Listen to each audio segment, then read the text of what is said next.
Root Locus Analysis, Example 9. So given this closed loop system, sketch the root locus. So to begin with, we note that we have a K. I'm going to just write this above the block diagram. We have a G, and we have an understood H down here, which of course is equal to 1. Because it's simply a line going back. So the first thing we do is we start by finding the open loop transfer function. And we find the open loop transfer function because that's the initial position of the poles and zeros for our system. So it's equal to simply KGH.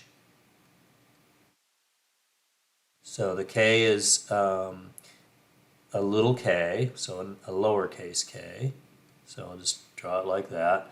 Then we've got G, so that's going to be 2 over S times S plus 1 times S plus 4, and then times H, which is simply a 1.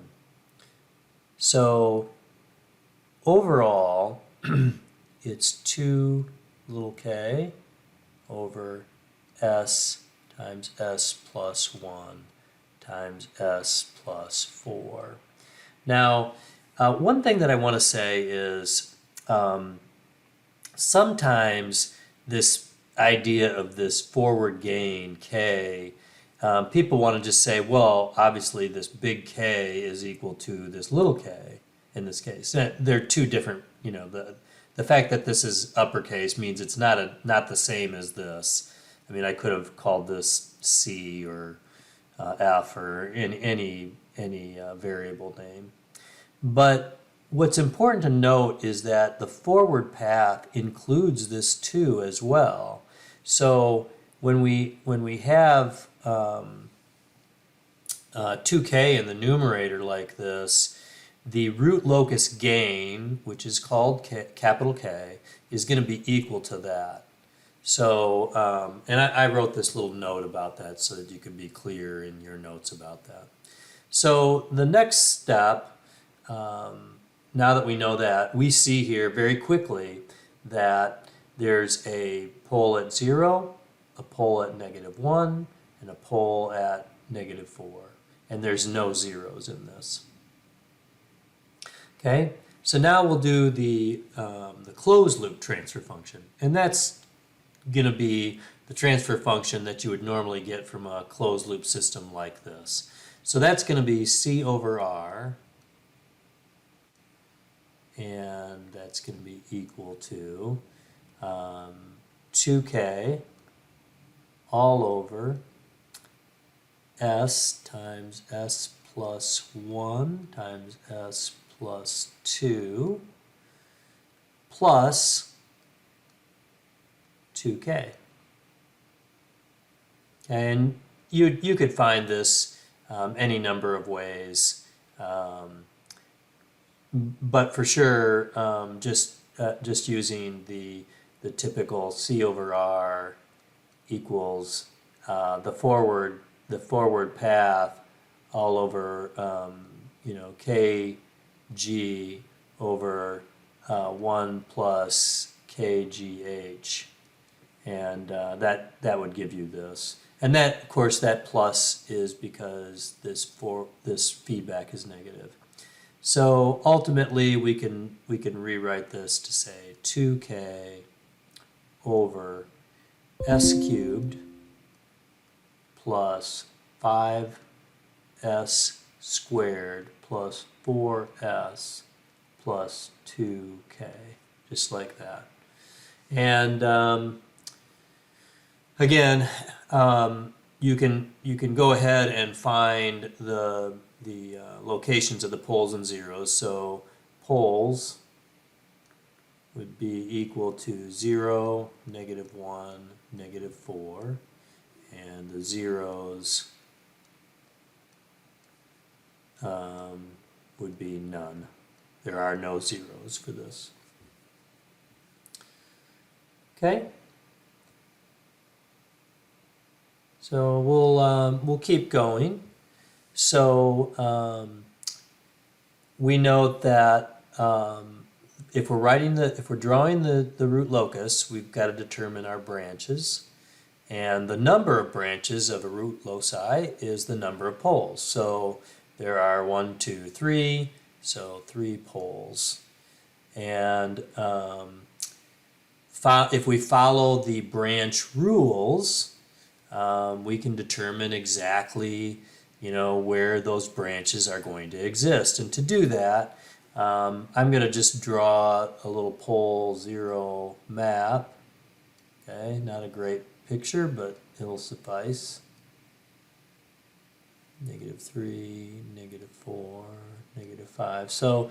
So we have one pole, and I'll do these in black. So we have a pole there at 0.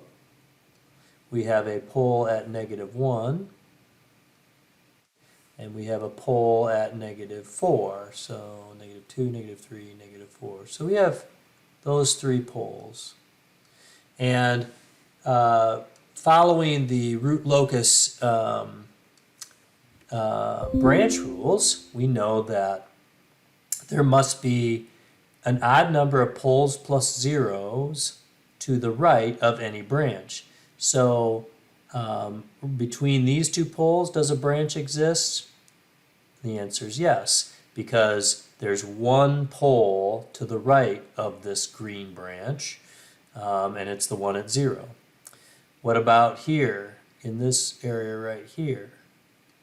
And the answer is no, because to the right of that, probably could have done that in a different color, but to the right of that, there's a pole there and there's a pole there. That's 2, and that's an even number, so there can't be a branch there. What about here? And the truth is, on that one, there can be a branch there because there's 1, 2, 3 poles, which is an odd number, so a branch does exist there. So I'm just going to write here that a pole can exist between -4 to infinity, or to -infinity, and between 0 to -1. So that's where the two branches exist. But obviously, there's a total of 3 branches. So where is that branch going to be? And we've already drawn it. It turns out that it's right in this region here, because the branches from the pole at -1 and the branch from the pole at 0, they're going to come together, and then they're going to one's going to go up, one's going to go down, and then they're going to go toward infinity. This one over here, this already goes to infinity. So we've got we've just got to find out exactly how everything behaves. So let's go ahead and find the asymptotes. So sigma A is the location of the asymptote, and so that's going to be the poles added up minus the zeros added up, and there's no zeros, so we'll just put 0 there, over the number of poles, which is 3, minus the number of zeros, which is 0, and that's going to be equal to -5 over 3, which is going to be equal to -1.67. And then we've got gamma, which is the asymptote angles, and that's going to be plus or minus 180 degrees, plus or minus n times 360 degrees, all over the number of poles, 3, minus the number of zeros, 0. So that's going to give us, let's see, 180 divided by 3 is plus or minus 60 degrees, and then 360 divided by 3 is going to be plus or minus n 120 degrees. So if n equals 0, gamma equals plus or minus 60 degrees. If n equals 1, gamma is equal to, it's going to be 60 plus 120, so plus or minus 180 degrees. And as n equals 2, gamma is going to be equal to 60 plus or minus 60 plus or minus 2 times 120, or 240.